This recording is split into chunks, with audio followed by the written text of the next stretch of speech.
आज मैं आपको एक ऐसी कहानी सुनाने वाला हूं जो बेहद डरावनी है और आपको सोचने पर विवश कर देगी। साथ ही साथ आपको यह भी सिखा कर जाएगी कि आपको करना क्या है और क्या नहीं करना है। अक्सर ही बड़े बुजुर्गों से आपने सुना होगा कि कभी भी रात में कोई इंसान तुम्हें बुलाए तो पलट कर देखना मत, या कैसी भी सिचुएशन हो जाए, अंधेरे में कहीं फंस चुके हो, एकांत में हो कहीं और मदद लेने की जरूरत पड़ जाए तो कोशिश करना कि मदद मत लेना, क्योंकि हो सकता हो कि वो मदद तुम्हारे जीवन की आखिरी मदद हो।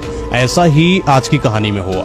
एक इंसान के साथ कुछ ऐसा घटित हुआ जिसके बाद उसका जीवन किस तरीके से बर्बाद हो गया, ये मैं आज आपको बताने वाला हूँ। ये बात है मेरठ के एक दूर दराज गांव की। ये गांव ऐसा है, थोड़ा पिछड़ा है। यहाँ पर ज्यादा सुविधाएं नहीं है, ना मेडिकल फैसिलिटीज है, न नेटवर्क है, न बिजली है। लोग एक दूसरे से मिलकर रहते थे, एक दूसरे के साथ बटाई में खेत पर काम करते थे, या जिनका खेत जमींदारों का हुआ करता था उनके वहां पर काम किया करते थे। कुछ लोगों का अपना घर था, कुछ लोगों का घर नहीं था, सब लोग मिलजुल कर रहा करते थे। बेहतरीन गांव था, हंसमुख गांव था, सब एक दूसरे का सपोर्ट करते थे। इनके यहाँ पर एक फैमिली है, फैमिली काफी सम्मानित थी। इस फैमिली में 6 लोग थे।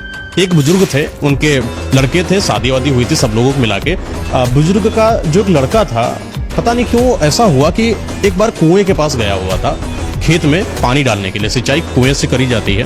वो कुएं में गिर गया था और गिरने के बाद उसकी कुएं में ही मृत्यु हो गई थी। और कहा जाता है कि वो कुआं आज भी श्रापित है, उस कुआं में नहीं जाना चाहिए, क्योंकि उस कुएं के आसपास जो भी जाता है कुआं उसको खींच लेता है अपने पास। ऐसा ही जब इनके लड़के के साथ हुआ, उसके बाद इनके घर पर पंचक काल लग गया। पंचक काल के बारे में अगर आपको पता होगा कि जब भी किसी घर में किसी इंसान की मृत्यु होती है, उस इंसान को की मृत्यु अगर पंचक काल में हुई है, उस इंसान के जितने भी सदस्य हैं घर वाले, वहां के 5 लोगों की लगभग मृत्यु होना तय होता है। और एक के बाद इनके यहाँ पर एक मृत्यु होने लगी। तो लोगों का आसरा ये था कि शायद इनकी जो मृत्यु है वो पंचक काल में हुई है, इसी वजह से 5 लोगों की मृत्यु हो गई।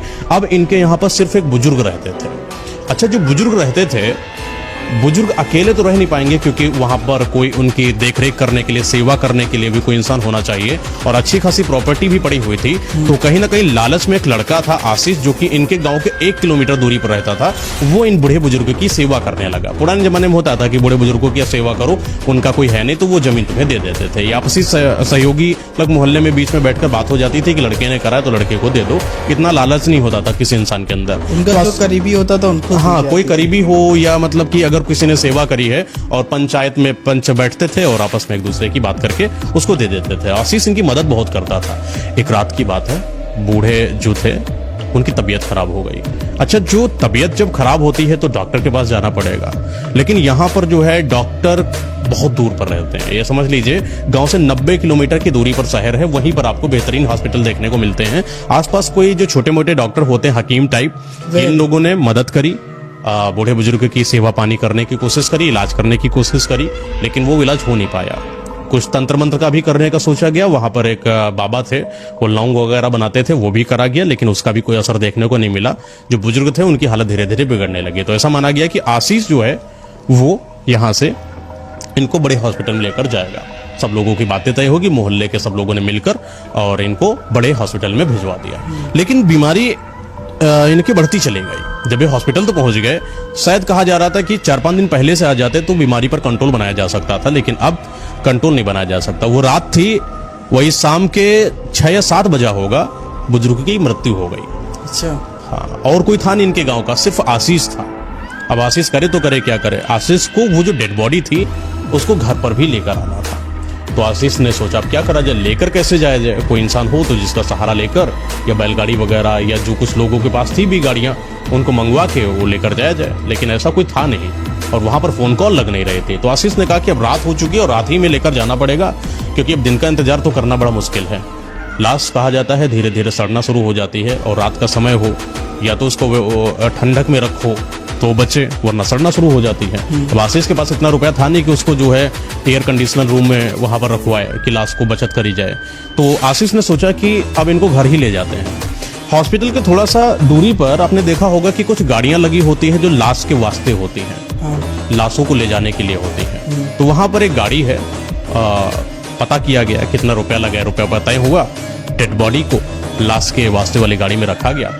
आशीष बैठ जाते हैं और जो डेड बॉडी जो ये लाश के वास्ते गाड़ी है, ये कपिल नाम का जो ड्राइवर था वो चला रहा था। हालांकि कपिल कभी उस गांव गया नहीं था, लेकिन पैसा मिल रहा था और फिर डेड बॉडी को पहुंचाना भी था। कपिल थोड़ा सा जिम्मेदार आदमी था, ये समझ लीजिए कि उसका काम भले ही था कि हम लाश के वास्ते की गाड़ी चलाते हैं, लेकिन वो नेकी के काम में अपना सहयोग इसको समझता था। पैसा भी कम ले लेता था लाश के वास्ते। किसी के पास अगर पैसा नहीं होता तो उससे पैसा नहीं लेता था। उससे जब भी कोई पूछता था भैया इतने कम पैसे में लेकर चले जाते, तो बोला कि कोई मृत्यु आदमी खत्म हो चुका है, उसके आखिरी समय में अगर हम उसका सहयोग कर दें अंतिम संस्कार में, इससे बड़ा पुण्य का काम क्या हो सकता है। तो कपिल के बहुत अच्छे विचार थे। तो कपिल और आशीष दोनों लोग चलने लगे। कपिल ड्राइविंग कर रहा था, आशीष बगल में बैठा हुआ था, पीछे लाश रखी हुई थी। ये गाड़ी आगे आगे चलती चलती जा रही थी। लगभग 8 बजे का समय था और 40 किलोमीटर की रास्ता लगभग इन दोनों ने तय कर रखी थी। थोड़ी दूर पर जब जंगल स्टार्ट होता है, जंगल के थोड़ी सी दूरी पर एक अंदर से इच्छा हुई कपिल के अंदर कि यार पानी वानी तो है नहीं अपने पास, चलो पानी पी लिया जाए, या चाय वगैरह मिल जाती कहीं तो चाय मिल लिया जाता, क्योंकि सुबह से कपिल भूखा हुआ था, वो ड्राइविंग किया हुआ था तो भूखा था। तो थोड़ी दूर पर इनको एक ढाबा दिखता है, इसको टपरी आप कह सकते हो, ढाबा तो बड़ा हो गया क्योंकि वहां पर सब खाना मिलता है, सिर्फ टपरी पर चाय मिल रही थी, चाय की दुकान थी। तो ये जाते हैं और दूर से देखते हैं कि कोई एक इंसान है जिसने टपरी अपनी खोल रखी चाय की, शायद यहाँ पर चाय मिल जाएगी। गया, गाड़ी साइड में लगाई, तो कपिल ने आशीष से बोला कि यार एक काम करो, रुको थोड़ी देर, चाय पी लिया जाए थोड़ा आराम से, फिर चलते हैं, क्योंकि अभी सफर ज्यादा लंबा है, 40-50 किलोमीटर भी और बचा है, चलते हैं आराम से चलते हैं। तो आशीष ने बोला ठीक है पीते चाय। तो कपिल ने देखा कि आसपास कोई जो चाय बनाने वाला वो तो दिखाई नहीं पड़ रहा है, लेकिन कपिल की नजर पड़ी थोड़ा सा दूर, तो दरवाजे से एक बूढ़े बुजुर्ग थे, वो आते हुए दिखाई पड़े उस टपरी के, और जो चाय बनाने वाले थे शायद अधेड़ उम्र के बुजुर्ग थे, दाढ़ी बाल सब सफेद हो चुके थे, आंखें भी अंदर धंस चुकी थी। तो कपिल ने आशीष से बोला जार उतर के चाय लेकर आओ, शायद यही बाबा बनाते हैं चाय। तो आशीष ने बोला भैया आप चले जाइए। तो कपिल ने कहा तुम चले जाओ। आपस में मतलब उतरना कोई नहीं चाह रहा था, बैठकर चाय मिल जाए। तो कपिल ने आवाज दी बाबा 2 चाय करा दो। ज्यादा दूर नहीं थे, मतलब गाड़ी भी ऐसी साइड करी थी कि आवाज आराम से जो है बाबा के पास पहुंच सकती थी। तो बाबा भी थोड़ा ढीठ आदमी का, आपका चाय खाना पानी तुम्हारे ट्रक में ही पहुंचा दें, आओ उतर का पियो आके, और नहीं पीना है तो जाओ। थोड़ा सा बुजुर्ग के अंदर ऐंठ भी था, रुतबा भी था, जो भी हो। तो कपिल बोला लगता है कि बुढ़ा जो है थोड़ा टेढ़ा आदमी है, आशीष सर उतर के पीना पड़ेगा। तो आशीष और कपिल दोनों उतरते हैं और चाय पीने के लिए जाते हैं। तो बाबा से बोलते हैं बाबा चाय मिलेगी? रात काफी समय हो चुका था, हालांकि 8-9 बजे का समय गांव के लिए सोने वाला समय होता है। तो बाबा बोले इस समय तो देखो बेटा चाय नहीं मिल पाएगी, लेकिन मैं देखता हूँ कि शायद अगर कुछ दूध वगैरह बचा हो तो मिल जाए। तो बाबा बोलते हैं कि तुम लोग एक काम करो, यहीं पर बैठ जाओ। तो आशीष और कपिल वहीं बैठ जाते हैं और बाबा अंदर जाते हैं। दरवाजे के कमरा बना है, वहीं अंदर गए, लेकिन बड़ी देर हो गई, बाबा आए नहीं। थोड़ी देर के बाद दरवाजा खुलता है, एक लड़की आती हुई दिखाई पड़ती है। लड़की बड़ी खूबसूरत सी है और उसके हाथों में कैन है, कैनिया जो होती है उसमें दूध शायद होगा, वो लेकर आती है और वो चाय बनाना शुरू कर देती है। ये लोग पीछे से देख रहे हैं। उसके जो सर है, सर के ऊपर पल्लू नहीं है, तो ऐसे पूरे बाल भी खुले हुए दिखाई पड़ रहे हैं, और शायद रात का मौसम था तो वो सो रही होगी, और सोती सोती उठ के ही शायद वो चाय बनाने के लिए आई थी। तो उसके कपड़े भी सही तरीके से पहने हुए नहीं थे। तो आशीष की जो नजर है वो उस लड़की के ऊपर पड़ती है और बार बार उसको घूर कर देख रहा होता है। तो लड़की अपना चाय बनाने में व्यस्त होती है। तो कपिल थोड़ा सीधा लड़का था, वो इन सब चीजों पर नजर नहीं रखता था, लेकिन आशीष थोड़ा ठरकी टाइप का आदमी था। वो बार बार उस लड़की को देखे जा रहा था। थोड़ी देर के बाद बाबा आए, तो बाबा उसके हरकतों को देख रहे थे आशीष को, और आशीष को पीछे से आके से हाथ रखते हुए बोलते बेटा चाय पीने आए हो, चाय पियो बस। ऐसा वो बोलते, आशीष एकदम सक पका जाता है कि यार क्या बोल रहे हैं। बाबा चाय पी रहा हूँ बाबा। तो बोले हाँ चाय पियो। थोड़ा सा उस अंदाज में बोलते हैं बाबा, थोड़ा कड़क स्वर में बोलते हैं कि आशीष डर जाता है। और कपिल भी शायद आशीष की हरकतों को देखते हुए, बाबा का जो रुख था वो देखते हुए समझ जाते हैं कि बाबा ने शायद इसकी कुछ हरकत को देख लिया है। तो कपिल बोलता है बाबा कुछ नहीं, और आशीष इधर उधर देख रहा होगा, कोई बात नहीं, आप चाय पिलवाइए बस, जल्दी हमको निकलना भी है। तो अच्छा एक बात बताइए बाबा, जैसे रास्ता जो सामने जा रही है, तो ये सामने वाली रास्ता इस गांव के लिए बेहतरीन रहेगी या साइड वाली रास्ता, क्योंकि मुझे साइड में भी दिख रही है। तो बाबा बोलते हैं कि एक बात बताएं कि ये जो रास्ता साइड में तुम्हें दिखाई पड़ रही है, इस रास्ते से तुम जहां भी जाना चाहोगे ये रास्ता तुम्हें वहां पहुंचा देगी। तो कपिल बोला मतलब ये कैसी रास्ता जिसको तुम जहां बता दोगे वहां चली जाएगी, ये क्या बात है?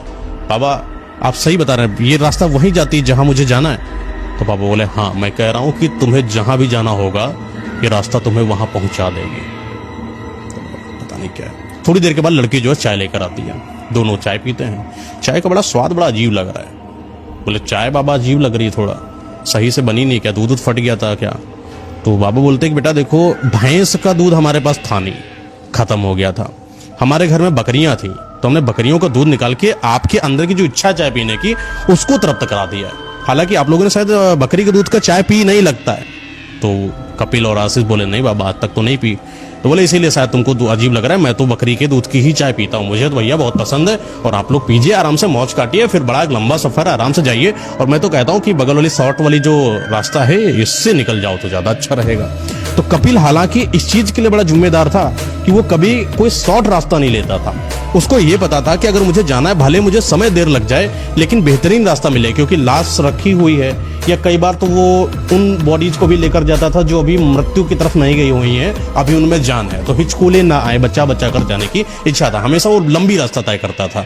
अच्छा, जैसे ही चाय पीकर आगे की तरफ बढ़े और लाश के वास्ते वाली गाड़ी में बैठे, कपिल को पता नहीं सर में कुछ अजीब सा चकराना शुरू हो गया और उसका मन कर रहा था कि मैं जो हूँ शॉर्ट वाली गली से जाऊं। कभी भी ऐसा कभी आज तक कपिल को हुआ नहीं कि मैं इस गली से चला जाऊं या सामने वाली गली से चला जाऊं। शॉर्टकट लेने का मन नहीं था। आशीष से पूछा एक बात बताओ, तुम कभी शॉर्ट वाली गली से गए हो? आशीष भैया तब तो हम नहीं गए हैं, हमारा भी 2 ही 3 बार आना हुआ है और हमें बहुत अच्छे से पता है कि यही वाली रास्ता सीधी वाली जाती है। भैया सीधी ही वाली चलो, हाँ थोड़ा सा देर पहुंचाएगी, लेकिन यह है कि यही सही लगती है क्योंकि हमें पहुंचाएगी। हाँ, क्योंकि हमें पता नहीं शॉर्ट के बारे में। कपिल बोलता है अच्छा काम करो, बाबा से पूछते हैं, बाबा पक्का है शॉर्ट वाली गली हमको पहुंचा देगी वहां पर? बाबा बोलते हैं हाँ पहुंचा देगी। और फिर बाबा अपना सर झुका लेते हैं और कुछ जवाब ही नहीं देते हैं। 2-3 सवाल और पूछता कपिल, लेकिन बाबा उसका जवाब नहीं देते। इन दोनों ने अपनी गाड़ी मुड़ाई और कपिल का भी मन पता नहीं भटक क्यों गया और वो शॉर्ट गली में अपनी गाड़ी को डाल लेता है और गाड़ी आगे चलना शुरू हो जाती है। पता नहीं क्यों 2 या 3 किलोमीटर ही गुजरे होंगे, अभी रास्ते में अजीब सी बारिश होने लगी। बारिश और तेज होने लगी, मूसलाधार बारिश होने लगी, बहुत तेज बारिश, और ये चलते जा रहे हैं। बारिश इतनी तेज थी कि फट फट फट फट फट करके वो शीशा जो है, शीशे पर आवाज आ रही थी। तो कपिल ने बोला कि शायद रुकना सही रहेगा, ऐसा लग रहा है ओले जैसे फट रहे हैं, बहुत तेज बड़ी बड़ी बूंदें। ये बड़ी बड़ी बूंदें कि कोई एक छोटी मोटी चीज हो उसको फोड़ दें। तो कपिल को लग नहीं रहा था कि गाड़ी आगे शायद बढ़ भी पाएगी। अच्छा, कपिल और थोड़ा आगे जाता है कि कोई सहारा मिल जाए, कोई आश्रय मिल जाए, वहां पर रोक ले गाड़ी। लेकिन दूर दूर जितने भी पेड़ थे वो सारे सूखे हुए थे। अभी तक जिस ये जगह से आए हैं, थोड़ा जंगल जो मिला था रास्ते का, वहां पर आसपास पूरी हरियाली थी, लेकिन इस शॉर्ट गली में जितने भी पेड़ हैं वो सारे सूखे, जिन पर एक हरी पत्ती नहीं। कपिल को थोड़ा सा ये भ्रम में डाल रहा था कि अभी तक के जितने भी पेड़ थे वो सारे हरे भरे, और अब जो मुझे पेड़ दिखाई पड़ रहे हैं किनारे किनारे वो सारे सूखे। ये इत्तेफाक है या कोई बात है? कपिल को अंदर से घबराहट भी थी, पता नहीं क्यों उसको आज अच्छा नहीं लग रहा था। अपना जो उसने विचार बनाया था, जो निर्णायक स्थिति उसकी बनी थी कि हम इस पतली गली से निकल लेते शॉर्ट गली वाले से, उसको अजीब लग रहा था। और धीरे धीरे वो गहरे जंगल में बढ़ता चला जाता, वैसे ही उसकी बेचैनी बढ़ती चली जाती। आशीष से पूछता तुम्हें नहीं लग रहा है कुछ अजीब सा है यहाँ पर? आशीष बोलता भैया कपिल हमको भी लग रहा है कुछ है तो गड़बड़, क्योंकि जब से मैंने चाय पी है तब से मेरे ख्यालात भी कुछ अजीब से हो रहे हैं, मुझे अंदर से अच्छा नहीं लग रहा है और मुझे बस ऐसा लग रहा है कि कोई मुझे खींचता हुआ अपनी तरफ बुलाता चला आ रहा है। कपिल भी बोल रहा है ऐसा मुझे भी लग रहा है, मैं गाड़ी पर कंट्रोल नहीं बना रहा हूँ, लेकिन अपने आप गाड़ी आगे की तरफ बढ़ती जा रही है। मैं हल्का सा ब्रेक मारू, ये देखो मैंने ब्रेक मारा ही नहीं है, लेकिन बढ़ती हुई चली जा रही है, ऐसा मुझे लग रहा है। तो आशीष बोलता है कि हो सकता हो कि बारिश हो रही हो और टायर और जो जगह है कि बीच में जगह बन ना पा रही है, जो भी अपना फिसल रही हो गाड़ी, ऐसा भी हो सकता है, कच्ची मिट्टी है, फिसलन की वजह से शायद ऐसा हो सकता हो। तो कपिल ने बोला हाँ भैया ये भी बात हो सकती है। आपस में दोनों एक लंबी यात्रा पर बातचीत करते करते चले जा रहे हैं, लेकिन 2-3 किलोमीटर अभी गाड़ी बढ़ी ही थी कि गाड़ी खट खट खट खट करके आवाज करने लगी। रुक गई गाड़ी, आगे बढ़ने का नाम नहीं ले रही। कपिल उतरा, बोनट खोला, जैसे ही बोनट खोलता है तो अजीब सा धुआं उसमें से निकला और गाड़ी वहां पर खराब हो गई। स्टार्ट करने की कोशिश करा, स्टार्ट करने की कोशिश खच होती, फिर गाड़ी वहीं रुक जाती, फिर स्टार्ट होती, फिर रुक जाती। बड़ी देर के बाद आधा 1 घंटा तक इन्होंने लगा दिया। अब कुछ बोनट को इतना काम किया, तो थोड़ा मिस्त्री भी था, काम करा, गाड़ी सही करी, फिर स्टार्ट किया, गाड़ी चल पड़ी। अच्छा, जब गाड़ी चल पड़ी थोड़ी दूर पर बारिश और भयानक होने लगी और मूसलाधार बारिश हो रही, इतनी तेज बारिश हो रही कि आगे का सामने का जो भी व्यू था वो दिखना मुश्किल हो रहा था। लाइट जितनी जल रही थी बस आसपास का एरिया दिखाई पड़ रहा था, घने जंगल में कुछ दिख नहीं रहा है। थोड़ी दूर पर इनको एक जगह दिखाई पड़ी जहां पर एक घर है और वो घर कच्ची मिट्टी का बना हुआ है, ऊपर छपरा वगैरह पड़ा हुआ है। तो कपिल ने बोला कि ऐसा करते हैं कि थोड़ा सा यहीं पर रुक जाते हैं, हो सकता है कि कुछ लोग यहाँ पर रहते हों, चलो इनसे मिलकर आश्रय ले लिया जाए। तो गाड़ी लगाते हैं घर के पास जस्ट बगल में, और घर का जो कुंडी है वहां पर खटखटाने की कोशिश करते हैं। थोड़ी देर तक खटखटाए तो कोई अंदर से आया नहीं। थोड़ी देर के बाद वहां पर एक दरवाजा खुलता है।